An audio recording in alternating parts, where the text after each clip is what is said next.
Coffee with Coker is a healthcare business podcast from the Coker Group that focuses on solutions to help healthcare organizations effectively navigate the changing healthcare industry landscape. Welcome back to Coffee with Coker. My name's Mark Reiboldt, and I'm the host of the podcast today. And today joining us is a couple of my colleagues from Coker who have been on in the past. You may be familiar with them from past episodes, but joining me, we have Kirkland and Andy Sobczyk. And Alex and Andy are coming today to talk about unique experience that we had with a client. And it was one of those situations where Andy and Alex and the team, others contributed to this, but they thought really made sense to take some of the lessons learned from this work with our client and put it into a case study, because there were a number of things that the team took away that we're seeing more and more of, or that we're doing more similar types of things with clients. So we thought it made sense to have a little bit of a conversation about some of the findings and the experience we had in this engagement. And so I'm excited to do this because it's a little bit different from what we normally do on the podcast. I think, though, this type of thing resonates certainly with our clients and with our audience out there, as far as taking away some very practical lessons from real world experience that we have with our clients. So before I jump into that, as always, I like to take care of a couple housekeeping items. Appreciate everybody for listening and following us, whether it's here on the podcast or on social media or our email distribution, whatever it may be. We appreciate you guys tuning in. And we encourage you all to, if you haven't followed us yet, to follow us on LinkedIn or joining our email list. We have really good content that goes out weekly. And you can not only find this episode, but all of our episodes for the podcast on the website. You can find those at cokergroup.com or coffeewithcoker.com. Both of those have all of our content, including the podcast. So thank you guys for listening. And with that, I want to jump into the discussion with Alex and Andy. I guess first I should mention what we're talking about here is physician compensation related, but this case study and this engagement came from some work we were doing with a client. We're not going to name the client. It's confidential in nature as far as who it is and where they are. But this type of situation is something we do a lot of work with our clients. And we see it enough that we thought, again, that there were some practical and very informational lessons that we could take from it. And so we are talking about physician compensation. This was what we would say is compensation strategy work that we help clients with, but there were a number of pieces that came out of that initial strategy work that goes well beyond just developing a comp plan or giving them guidance on what compensation should look like. It really evolved into something much bigger and more involved. And I want Alex and Andy to touch on that. But Alex, maybe I'll let you jump in. Give us a little bit of kind of an overview and framework of what we were looking at dealing with when we first started this initiative with the client. The client, they were trying to figure out how to incorporate the new work RVU values. They decided to freeze on their work RVU values and still credit physicians on those old values. That's something that everybody's still grappling with. We've helped organizations incorporate the new values by revaluing the rates per work RVU, similar to how CMS had to revalue their conversion rate to reimburse for more work RVUs. Mm-hmm. And so that was the impetus for the project. But there was a key request, and it was, hey, we recognize that physician compensation is the largest expenditure on our income statement. And as medical group executives are getting pressure on our investment per physician, it's continuing to grow. Can you help us look at that investment per physician and identify areas that we can take action on? What can we do from an improvement and efficiency standpoint? And so the first thing that we did was got their financial statement and benchmarked their income statement. And so we broke down from a market percentile basis where they are on revenue, what do their different operating expenses look like, and what does compensation look like? And that allowed us to help identify, do they have a revenue problem? Is there an operating expense problem? Or is it a physician compensation problem in that it's not aligned with the revenue drivers? And so we were able to identify those key areas and help identify some strategies that would rectify some of those concerns. I do want to comment that when we looked at the investment, we think it's very, depending on the reimbursement environment that you're in, one key strategy for the medical group is how to promote, your referrals, take care of your patients within the family, that type of thing. And so we identified that in the case study, if there's a $30 million investment that they're making on the physician enterprise, what should that downstream expectation be? And so in our experience, we kind of liken that to a 3-to-1 return on that investment. Meaning, are you getting, when you look at downstream reports and the contribution margin generated from the medical group, are you getting a 3-to-1 ROI? And by no means should that information be utilized to construct a compensation plan. It absolutely should not. Mm-hmm. But from a health system executive's perspective, it provides some context around the investment. And so the investment may benchmark at a low level, but what should determine a sustainable level of investment is, what are you getting for that investment? The medical group is an asset, and what type of return is that asset yielding? Mm-hmm. And so that was something that we helped this organization understand as well. And I should have mentioned this before we started, but the actual case study, which is very informational, has been published. You can find it on the website, but you can also find it attached to the show notes for this podcast episode. So if people are interested in following along or just reading it for themselves after listening, you can find it there. But a couple of things. Backing up a little bit, Alex, what kind of initiated this? I know you said kind of looking at the investment per physician or the investment in the physician, but how did they kind of arrive here? Was there kind of an evolution for them getting to this point? Was it an amalgamation of different physicians and groups that had developed over the years or over a period of time? Or was it just something that they had never dealt with as CMS was changing things? They had to kind of get upright. What was the background there? I think it was a two-pronged approach in what they were wanting more insight on. Number one is, what's going on with these new work RVU values? How can we incorporate them within our physician compensation plans? And I say plans because there are many different arrangements intact. And that leads me into the second reason for outreach. Over the past decade plus, we've seen health systems be in acquisition mode, where they're building critical mass, collecting practices, acquiring and merging with different provider entities, and building a medical group.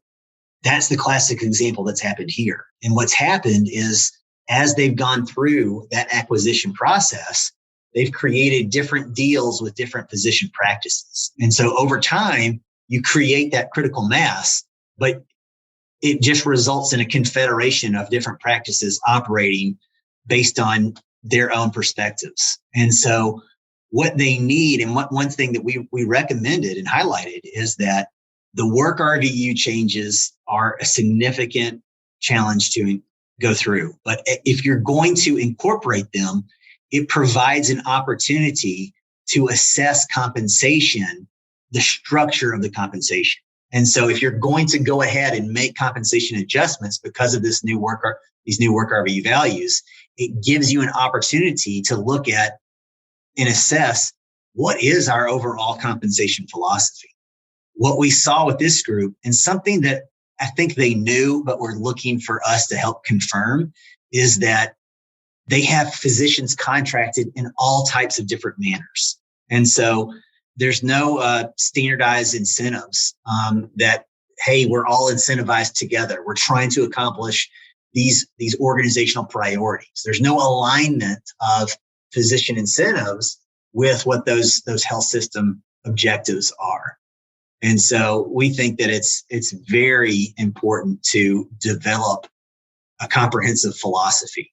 How do we want to incentivize our physicians? What outcomes are we striving for? We want we want this to be market-based and competitive. We want to promote equitability. And so we need a consistent structure that allows for that, while also understanding that there's going to be some specialty nuance. How do we deal with that nuance that comes up? And I think it's all rooted in the philosophy that you set forth for the organization. And right now, this organization, they don't have a philosophy. It's all separate handshake deals that were made as they've acquired these practices. And so now they find themselves at the crossroads with an opportunity. Hey, let's get these new work RVU values incorporated. And as we're doing that, let's put in place a consistent structure. And that'll help from an administrative perspective as well, meaning that if you have some similarity in compensation structure, you're taking out the chance of human error and miscalculating for one physician as you're doing it different from another, all the manpower hours that are associated to that.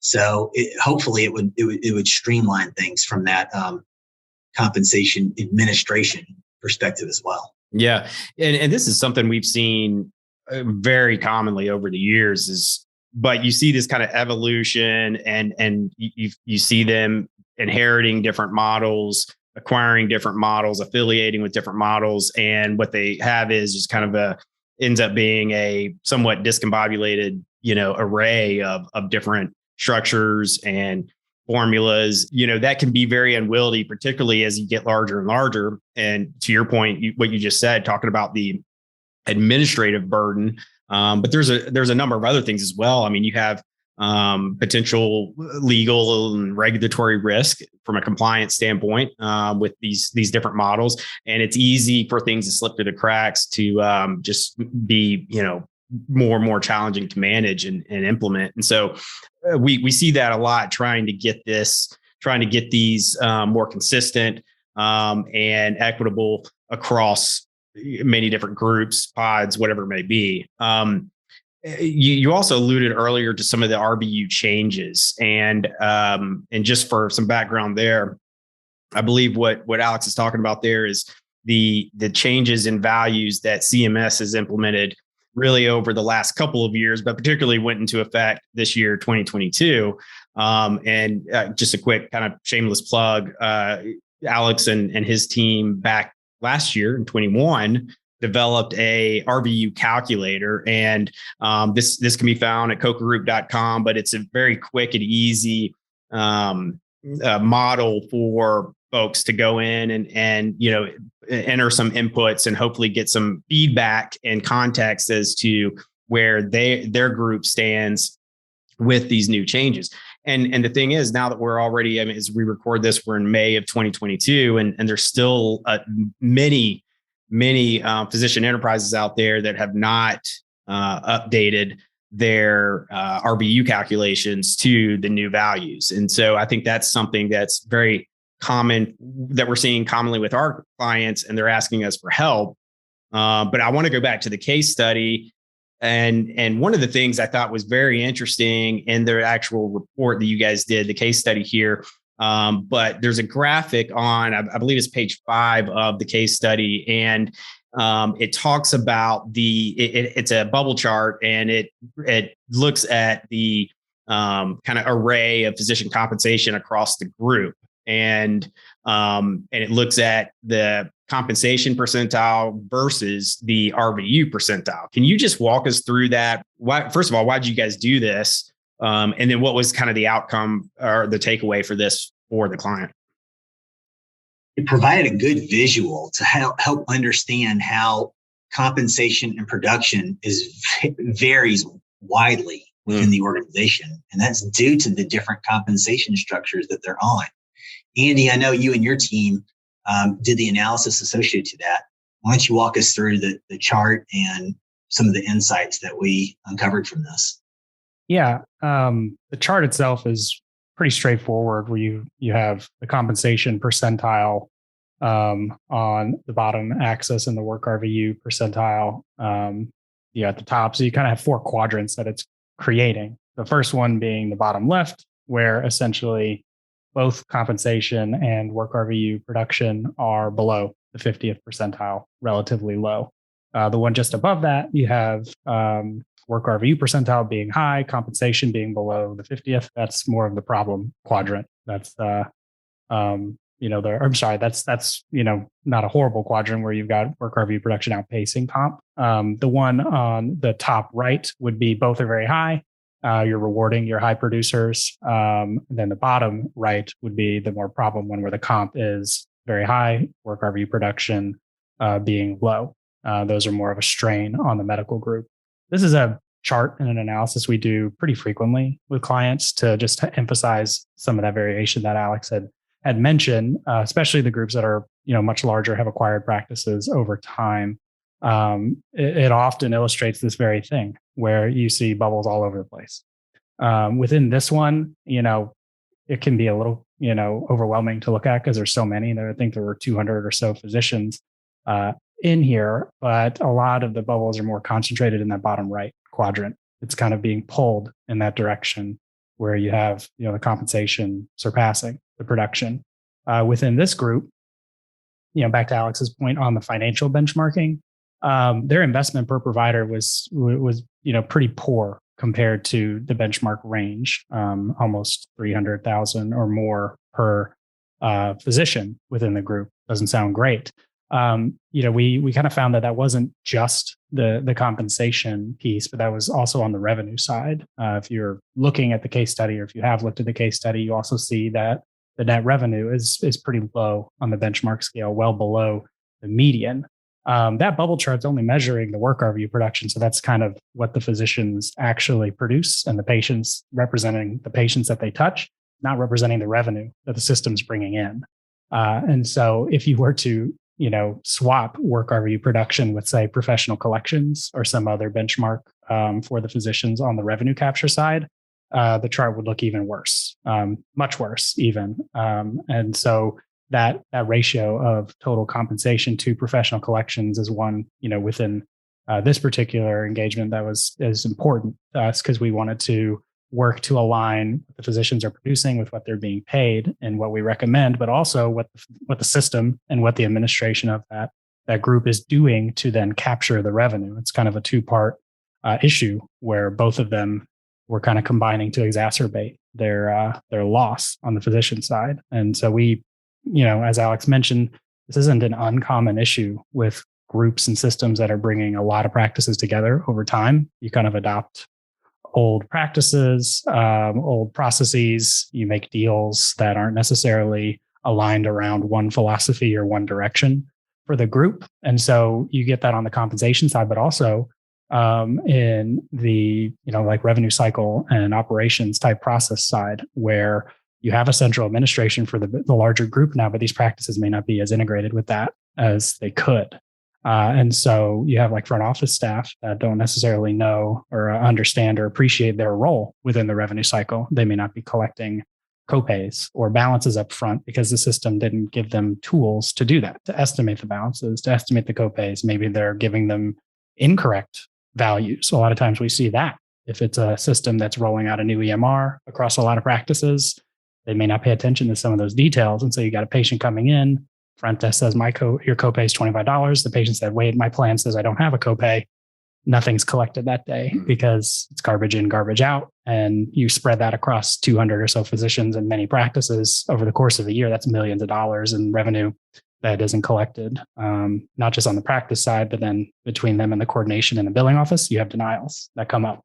And so there's a lot that can be done to, not just align what the physicians are producing with what you're paying them, but also how you're coming in behind the physicians and actually capturing that revenue to ensure, you're adequately supporting them and supporting the bottom line. So again, combination of both factors here led to that very high investment per provider and variability across all these groups. Yeah, and it's interesting, and because you guys titled the case study "Provider Compensation Misalignment," and I think multiple things we've already talked about, and as we'll continue talking about, there have been multiple indicators of misalignment, and I think what you talked about right there, Andy, is one of those examples where that can kind of pop up. One of the things I think is interesting about this bubble chart here that shows this distribution of compensation versus production is you got it broken down into four categories: primary care, surgical care, hospital-based, and specialty care. And it's interesting looking at the concentration of the different colors, if you will. And again, this is kind of an anecdotal extrapolation or observation from the graphic, but I think it is a very good illustration. Because when I look at this, I feel like if I'm looking at specialty care, I'm looking generally at more concentration, meaning there's more, it's a little bit more, one could argue a little more consistent, and probably trending a little bit more towards the middle or that upper right quadrant. Whereas you take primary care and it's literally all over the board, literally all over the scatter plot, but there's probably more of that in that lower left quadrant. That's primary care. And so again, I think just, maybe that's not terribly surprising, but I think it helps in understanding, hey, here's where we really need to hone in and understand what's going on. Because for instance, one of the points you make here is the top left quadrant, which is high production, lower compensation. Well, maybe just talk about that, Andy. Like what does that indicate typically, and what's kind of the takeaway or the call to action when looking at something like that? In that top left one? Yes. Yeah, I think that's the one we kind of label those more as flight risks, where the physicians are producing at a higher level, but they don't feel adequately compensated. This particular group didn't necessarily have a huge issue there. There just wasn't much in that quadrant, maybe towards the bottom portion of it. Their issue is more related to that bottom right, where the comp outpaced the production. But the other thing we did here, aside from this chart and labeling by specialty, was we also looked at the benchmarking by the type of compensation arrangement that they used. We found that there were generally 5 structures in play within this group. We read about 10 contracts to just get a sense of that. So it wasn't, all of them, but there were variations among those 5, but 5 general structures. I believe 3 out of the 5 actually were tied to production or collections or some percentage of income that the practice brought in. And then the other 2 were more salary and what we, labeled as base plus, where you have a guaranteed base salary and then maybe a little bit of incentive layered on the top of that. If you look at the benchmarking, the 3 that have, more performance-based incentives included and kind of grounded in the contract, those actually performed really well. Not surprising. The doctors know that if they make more, whether it's work RV production or if they bring in more income or whatever it is, their comp will go up. On the other side, the salary and the base plus, those are the ones that were way behind as far as, level of production and compensation outpacing that. And we saw generally that was on the hospital side and the primary care side. And the advanced practice providers, APPs, kind of had those types of arrangements where we weren't suggesting that they should eliminate those altogether, but combining the idea of production incentives and, having some kind of downside risk in the arrangement would be important moving forward as they were to develop a compensation philosophy that kind of brought the best of all of those plans together in a manner that brings those bubbles on the chart a little closer to not necessarily the center, but kind of that straight line going, all the way up from 0 to the 90th or to the 90th percentile on both, where it's like as you get more productive, you also commensurately receive the right level of compensation without getting too far out of bounds.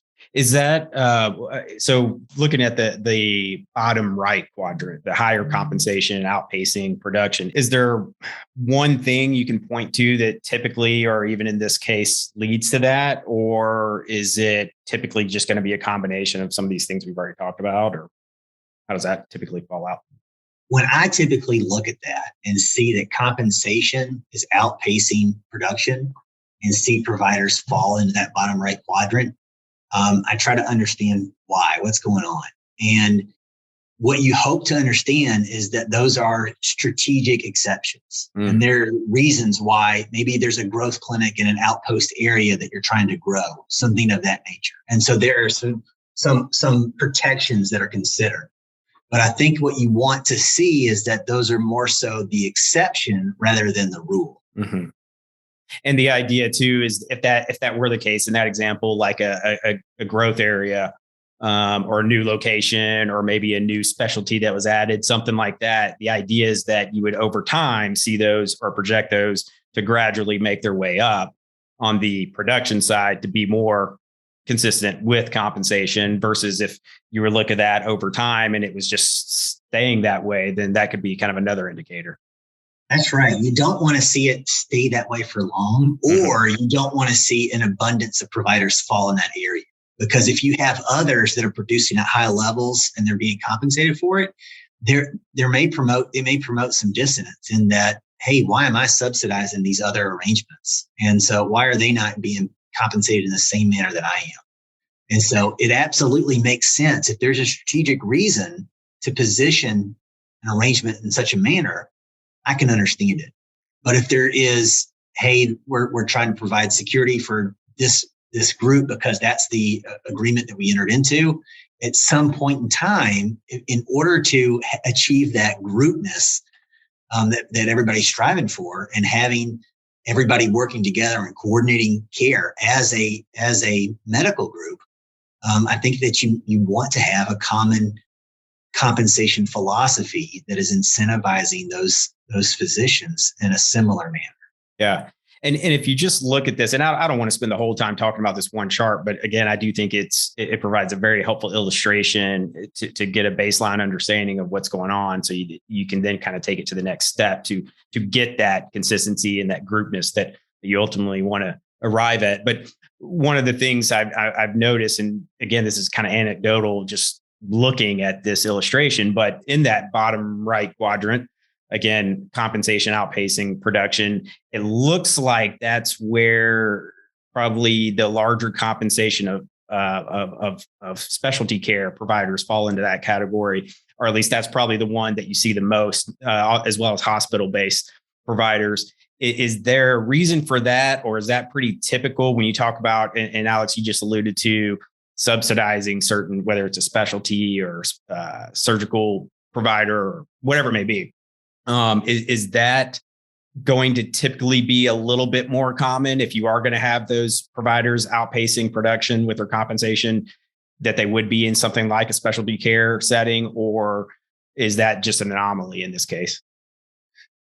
It all depends on your goals and what you're trying to design. And if you're trying to align compensation with production, a well-designed plan would see the bubbles, or the physicians that represent bubbles, more so plotted along that middle diagonal line where compensation and production are roughly equivalent. In this case, it's just an amalgamation of reasons, mostly driven by historical deals that were made as acquisitions occurred. Gotcha. So let's kind of take it on to the next step. So you guys start working with the client. You get kind of a baseline understanding of where they're at, looking at their financials, a pretty deep dive financial analysis that was conducted, as well as looking at their compensation and plotting it against production, but also, like Andy, you said, looking at specifically their different models that they're currently operating under, and how maybe in line they are or disparate they are. What happens next? You kind of start going into, all right, we got to figure out the model that can be dispersed across the board, or maybe a couple of models to get everybody as close to be in sync as possible. And then what does that look like from here? We had two major recommendations that we put forth. And so that was, and let me just try to unpack it a little bit, or set some context around where those are, so I can provide some insight on how to move forward. And so I think that the way to influence provider behavior, there are three main components. Number one, align the incentives. So talk about what the compensation plan is, come up with a common compensation philosophy, and that's a recommendation. Number two, provide frontline support. Is administration supplying the resources so that physicians can do what they were hired to do? Promote quality patient care and touch patient lives in that regard. And then number three, to sustain this, you want to apply some peer pressure of some kind, whether that is through a strong governance structure that is physician-led, or through transparent benchmarking, so that there is a competitive feel on maintaining certain numbers, those types of things. Those are the three things that I think are needed in order to influence provider behavior and generate the outcomes that are desired. Our recommendations were broken into two different components. One is on the comp side, and that is we solve for how to incorporate the new work RVU values. We've got some math that does that and accomplishes what CMS intended within the financial sustainability that the medical group can afford. And so we position that.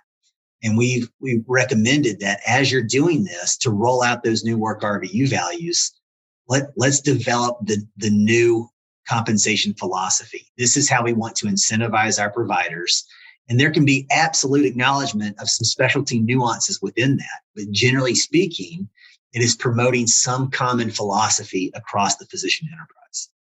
So so we made some recommendations as far as how to go about commencing that opportunity. Let's gather a work group, a physician, so we can talk about what we want to accomplish, how we're going to go about this through physician input. It's a journey. It's not an outcome.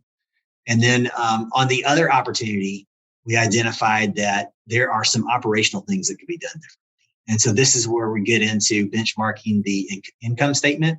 Are you providing the right level of support? Do you have reports needed so that you can measure progress on an ongoing basis? And the high level opportunity that we uncovered was on the revenue cycle side. Andy had mentioned that while the bubble chart, we're showing work RVU production on the y-axis against compensation on the x-axis. He touched on this, that if we replace that work RVU production on the y-axis with professional collections percentile on that y-axis, you would see those bubbles drop, meaning that there's a cash gap in the production generated versus the dollars that are brought in. And that's going to be made up of many different factors, whether it's your payer contracts, whether it's your revenue cycle process and your ability to work denials more appropriately and alleviate bad debt concerns to generate more production. There's going to be a host of factors that go into that. And so we identified as a second opportunity, here's how you would go out and achieve that. And Andy, do you want to comment a little bit about how we've done that with other groups and helping them achieve some of the revenue cycle opportunities? Yeah. So you mentioned the cash gap there. Typically it isn't uncommon to see there be a bit of a cash gap between like your work RVU production and what's brought in. And say your work RVUs are at the 50th and your revenue per physician is like 45th or so. That's not anything to be too concerned about, because there are some situations, if you're in a certain market or you have certain payer arrangements that just may not allow for that. Those are more uncontrollable issues.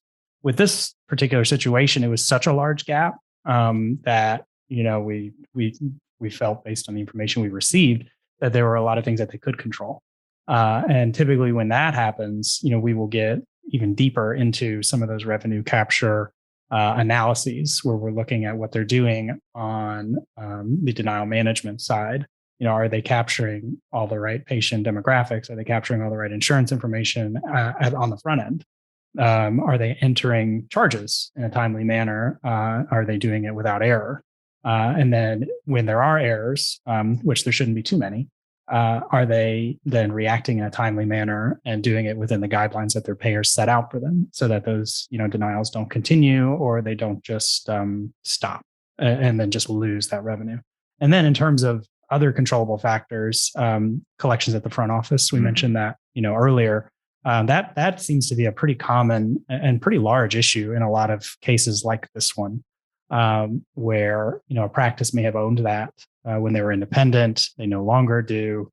New staff come in over time. It just becomes less of a priority for them if the business office or the back end is just going to handle it. They won't take that copay, or they won't ask the patient about that. Oh, you have a several $100 balance from previous visits. How would you like to pay that today?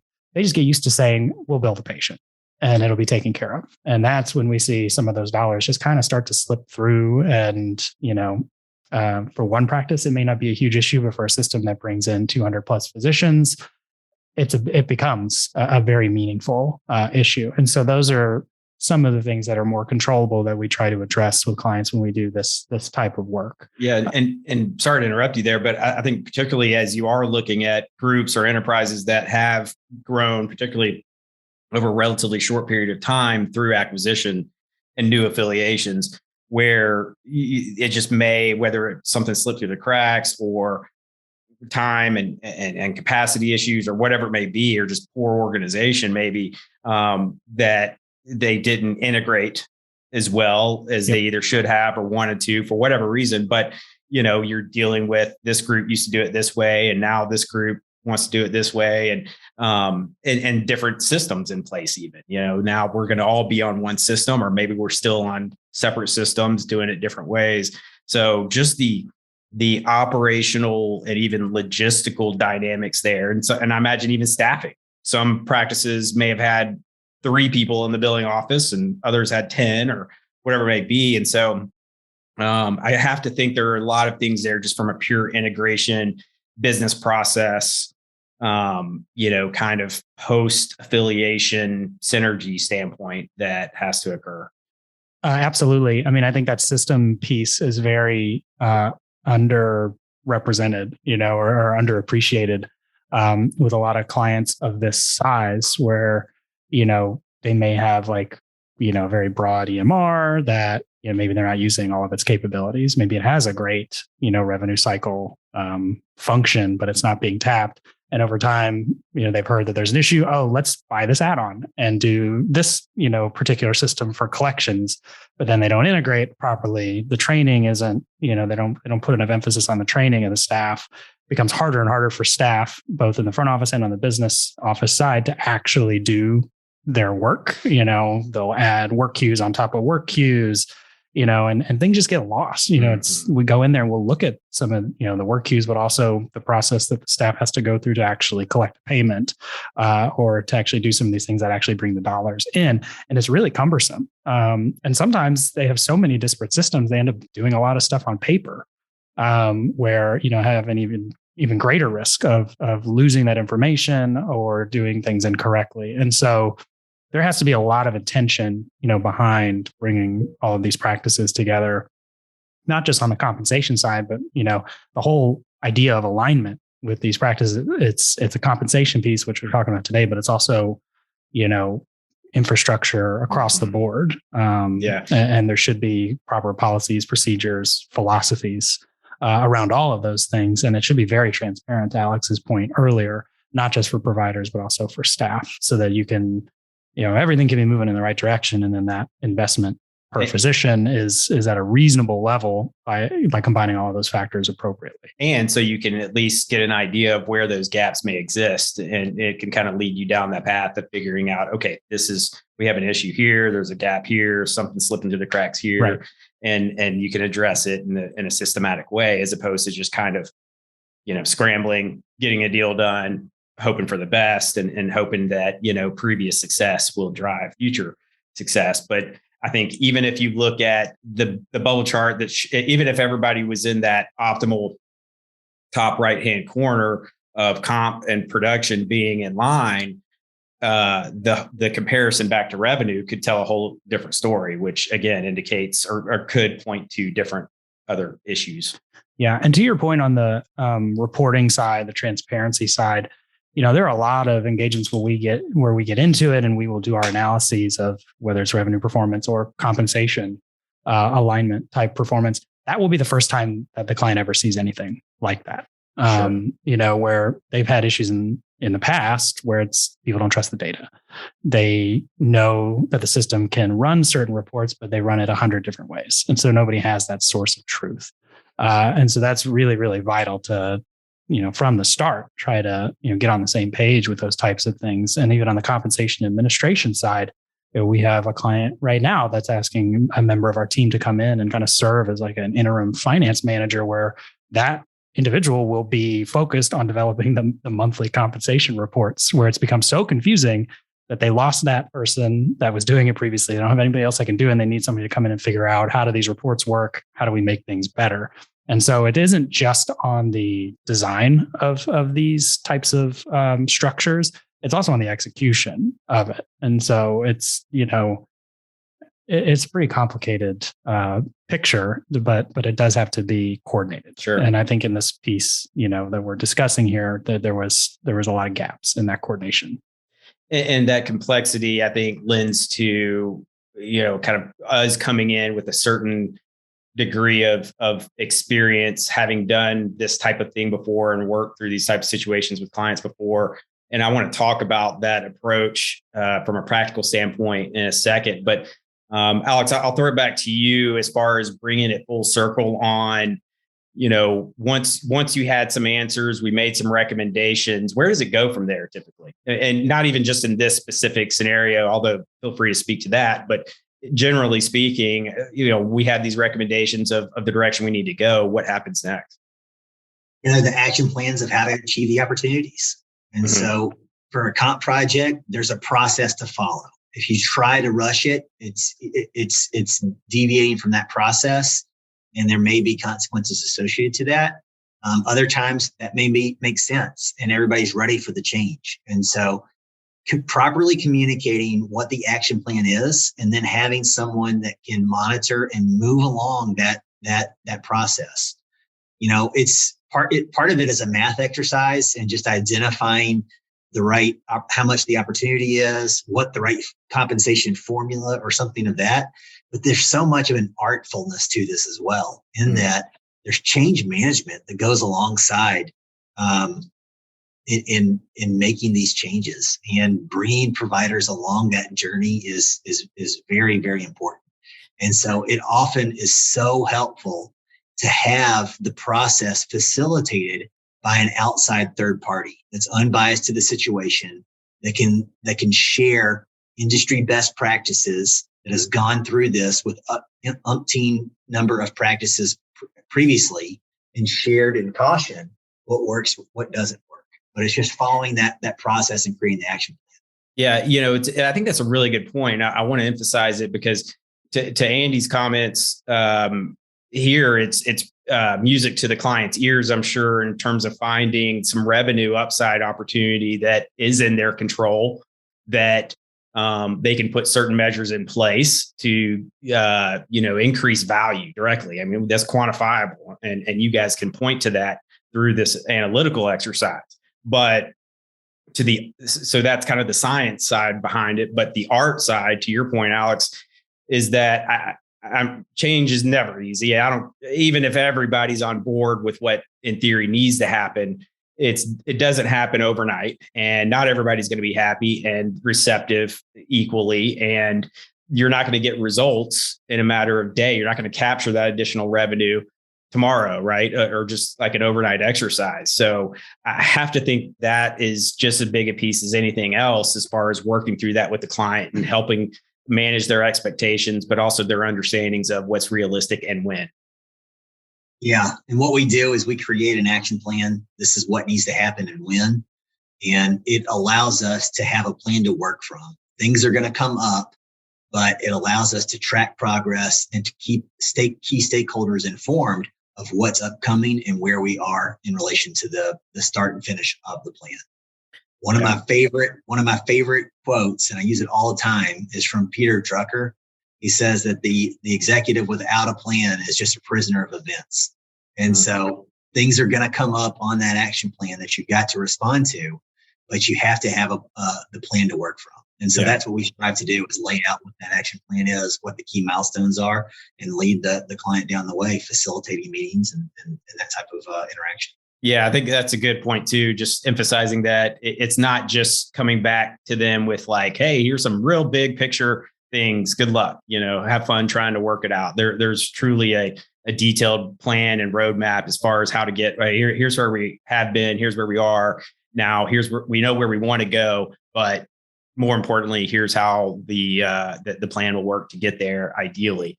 Well, I think from our perspective too, that's the stuff the client probably finds the most. I mean, they do find the most value in it because that's when the dollars and other things are achieved. Sure. But in a lot of ways, we do these assessments and they kind of had an idea that we would find what we find.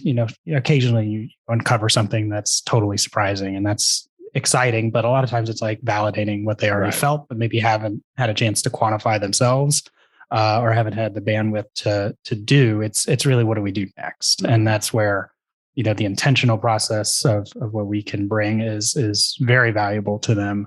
And it expedites things. If they try to take it on themselves, a lot of times it can take longer. They may not have people in place to actually own it. They may not understand who all to bring in. So a lot of times it requires a significant amount of physician buy-in and change management, as Alex previously mentioned. And so I think that's the stuff that I think we appreciate those engagements even more than some of these that you see as the case study where we uncovered an opportunity. It's more like, let's go get it together. Yeah, which typically is going to be, just generally speaking, going to be much more tricky than the getting into the weeds of the analytical exercise. I think those softer things, change management and working through different agendas and expectations, can be some of the most difficult things, which brings me the last thing I wanted to ask and let you guys speak to is, I have to think there's probably a number of people listening to this and reading through the case study, which by the way, the case study is a very easy read, very informative without drawing it out too much, but it's there's really some good takeaways from it. So I encourage everybody to give that a review. But probably a lot of folks listening to this or looking at the case study and wondering, all right, what does this look like in terms of working with Coker on something like this? And I'd like to hear you guys talk briefly about, what does this generally look like? I get there are a lot of variables here, and it's going to depend on the specifics are going to depend on a lot of different things. But generally speaking, an example like this, how long does it take? What does the process generally look like from, kicking off the engagement to coming back with that action plan and moving forward with implementing it? And what are some of those key steps and the typical timeline for something like this? Well, I think number one, we'd want to understand what the objectives are of the client, and then we can scope out what we would do to fulfill that. Soon after we have an agreement in place, we'll issue, or immediately following having an agreement in place, we would issue a data request. We call it our request for information, to share with us these details that we can analyze. And then having the ability to talk with key stakeholders. Sometimes we do stakeholder interviews to understand why we're seeing things the way that they are and provide some contextual insight. Mm-hmm. And that allows us to create our report of findings and recommendations. And generally speaking, we can do that. 60 days is a good benchmark. It can be more, it can be less, depending upon the ability of the client on getting information our way and setting up calls and having some of these meetings. It's all varied in that, to the extent that an organization wants to be more involved in meetings and in progress and updates, we may space out milestones a little bit further. There's other times where we could do this in a very fast time frame and get information and come up with some conclusions. And then at that point, we would share with them, this is what we're recommending, and getting their support and buy-in on, yes, this is what we want to go target. And so we would then scope with them on what we want to target and plot out how long that would take, and all of those types of considerations. So that's the process. We try to create reports that are visual in nature, so PowerPoint slide decks, so that we can have meaningful conversations around them. And then we can support further analysis and reports as appropriate to supplement that. But a lot of times it's just planning out how to communicate with the right stakeholders. And actionable too, I think, within the reports, visual in nature to where it's not overwhelming to digest and understand, but also specify, here's what you do next. Yeah. Here's, sometimes here's the order in which you do things, or more so if we need decisions around, what's actually going to be pursued first, it would be just several bullets on, what you do to pursue it. And then we can work with you on developing the plan to actually go about implementation. Which is a very important distinction, because all the fanciest, nicest looking charts in the world are great and everything, but does it really point towards what action needs to be taken and when? That's really the meat of the value, I think, that someone like us is going to bring. And I like that too, just because, again, we're not leaving them with these grand, hey, you could do this, good luck, go on. But it's we can't boil the ocean, right? Today, we have to figure out what's most crucial right now and prioritize, and then figure out what is a reasonable time frame and maybe even investment of capital, resources, people, whatever it may be, to ultimately achieve that. So it's not going to be, hey, here are your 3 big recommendations. Let's start all 3 tomorrow. But it may be like, and here's the big recommendations, and here's what's going to happen under each one, and here's kind of a reasonable time frame based on what we know of you guys. If rev cycle is an issue, and we think it has to do with all the disparate systems from the different groups, well, that's not something that you can just kind of clean sweep through there and have solved in a week. That's going to take time to really understand and to get that, functioning more efficiently. So, which is just one example. It's probably going to be a combination of different examples, but I do think this is very helpful because it's very meaningful to look at from a analytical standpoint, in terms of the data and the analysis that goes into it. But that piece about helping them along the way to solve really what is a pretty complex challenge to overcome. And it can be overwhelming for any size organization. So any other thoughts here as we kind of bring this to a close? Any key takeaways you want people to take from this case study, this example, and recommendations? I think we covered it from my end. I think the number one takeaway is that there's opportunity that's available. It's just understanding where to look, and then crafting that right plan and going and getting it. And then you can tap into external resources to help support that and provide guidance throughout the way. Yeah, pretty simple. Not necessarily easy, but at least relatively simple in terms of a first step. Yeah.